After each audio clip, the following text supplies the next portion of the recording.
지금 2천만 평으로 하게 되면 기업을 2,500개를 만들어야 되고 북적 근로자 수가 한 100만 명이 필요합니다. 협력업체가 5천 개였습니다. 네. 그래서 그 개성공단 그 폐쇄로 인해서 당장 우리 내에도 무려 12만 5천 명이 일자리를 잃었다라는 통계 자료가 있습니다. 좀 보시고. 네, 어제 토론회에서 개성공단 고용 효과를 놓고 두 후보가 설전을 벌였습니다. 개성공단의 국내 고용 효과도 크다는 게 문재인 후보의 주장이고 북한의 일자리만 늘려준다는 게 홍준표 후보의 주장입니다.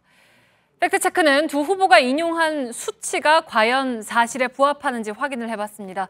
오대영 기자, 먼저 개성공단 현황부터 좀 정리를 해볼까요? 네, 개성공단은 2005년에 시작이 됐는데요. 네. 2007년에 1단계가 마무리가 됐습니다. 당시의 규모가 저 노란색 100만 평이고요. 현재도 유지가 되고 있습니다. 네. 그런데 문재인 후보는 당선이 된다면 저 옆에 2단계 그리고 위에 3단계까지 마무리하겠다. 이런 입장을 밝혔거든요. 그렇게 되면 총 규모는 2천만 평으로 늘어납니다. 그런데 홍준표 후보는 이렇게 되면 북한의 노동자 일자리만 늘려주는 거라면서 반대를 했습니다. 현재 남북관계 악화로 이 개성공단은 폐쇄가 된 상황입니다. 네, 그러면 홍준표 후보 주장부터 좀 보죠. 북한 노동자 100만 명의 일자리가 생긴다는 게 맞습니까? 네, 이 주장은요. 사실과 다릅니다. 네. 근거가 빈약합니다. 홍 후보는 현재 100만 평인 개성공단이 2천만 평으로 확장이 되면 그러면 기업 숫자, 노동자 숫자 정비례한다는 논리입니다. 20배가 늘어나니까 입주 기업이 2,500개 그리고 5만 5천 명이 110만 명이 된다는 겁니다. 하지만 이 계산법은 중요한 사실이 누락돼 있습니다. 2천만 평이 모두 공단 부지가 아니고요. 공단 부지는 800만 평입니다. 나머지는 배후도시의 부지거든요.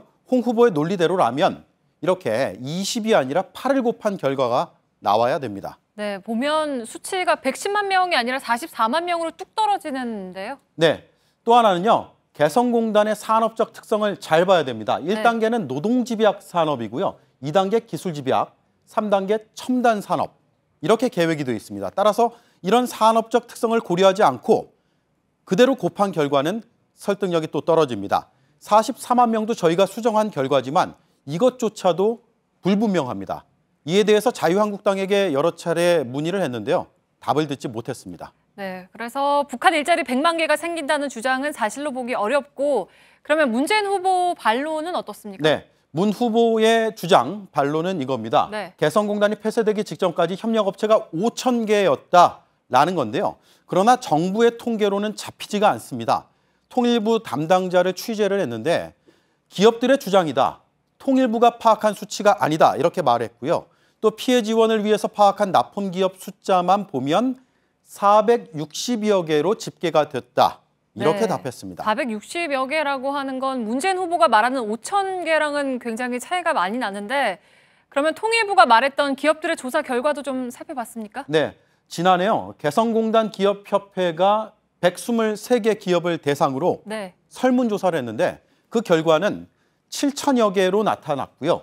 2009년에는 4,300여 개였습니다. 네, 그러니까 조사 시기에 따라서 굉장히 많은 차이가 나는데 이걸로는 문재인 후보 말이 맞다 틀리다를 파악하기가 어렵지 않습니까? 네, 판단할 수가 없습니다. 자, 이와 함께요. 문재인 후보는 이런 발언도 했습니다. 12만 5천 명의 일자리를 개성공단 폐쇄로 잃었다. 그러면서 통계가 있다라고 했는데 문재인 캠프의 근거를 물어봤습니다. 답은 국회에서 주최한 한 세미나에서 한 교수가 발표한 자료에 있는 수치로 파악했다라는 겁니다. 그래서 이 교수에게 연락을 해봤는데요. 근거를 명확하게 기억하지 못했습니다. 저희에게 현대경제연구원과 개성공단 기업협회 자료를 확인해보라 이렇게 답을 했는데 현대경제연구원도 통화를 했습니다. 조사한 적이 없다라고 밝혔습니다. 개성공단 기업협회는 개성공단을 추진한 LH공사의 자료를 잘못 인용했다라고 답을 했습니다. LH의 분석은요, 저 아래입니다. 2007년, 그러니까 1단계가 끝나는 2007년까지 0.05에서 0.07%의 고용 유발 효과가 나타난다라는 겁니다. 그런데 기업협회는 저 위에 이걸 3단계가 끝나면 0.5% 전망한 것으로 잘못 인용했다라고 밝혔습니다. 네. 그래서 나온 12만 5천이라는 숫자, 언론 보도에서도 여러 차례 등장했는데요.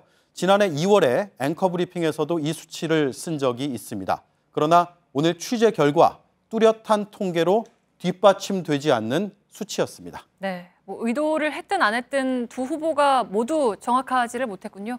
팩트체크 오대영 기자였습니다.